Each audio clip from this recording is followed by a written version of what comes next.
দ্বিজমণি প্রভু কিন্তু উচ্চশিক্ষিত, কিন্তু মাস্টার কমপ্লিট করা, কিন্তু যার ছেলে উচ্চশিক্ষিত তার সেই মতো মায়ের একটা মন কিন্তু কিছুটা হলেও একটা আলাদা রকম একটা মানে অ্যাটিটিউড থাকে।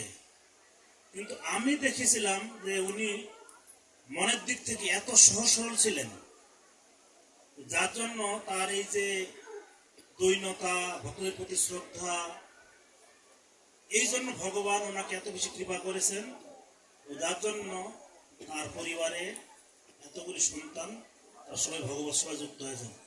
এবং শাস্ত্রে বলা আছে, সেই সে পরমবন্ধু, সেই পিতামাতা শ্রীকৃষ্ণ চরণে যিনি প্রেম ভক্তি দাতা। তার মতো মা ধন্যা, এই জন্য তিনি তার সন্তানদেরকে ভগবত চরণে উৎসর্গ করতে পেরেছিলেন। আমি বিশেষ করে মার কাছে আমি আশীর্বাদ প্রার্থনা করব, তিনি যেন আমাদেরকে আশীর্বাদ করেন। সেই সময় আমরা যারা এখানে উপস্থিত আছি সবাইকে যেন আশীর্বাদ প্রদান করেন, আমরা যেন তার মতো কৃপাধন্য হয়ে ভগবত সেবা নিযুক্ত থেকে আমাদের বাকি জীবনটি অতিবাহিত করতে পারি। সবাইকে ধন্যবাদ। হরে কৃষ্ণ কৃষ্ণ কৃষ্ণ হরে হরে, হরে রাম রাম রাম হরে হরে, হরে কৃষ্ণ।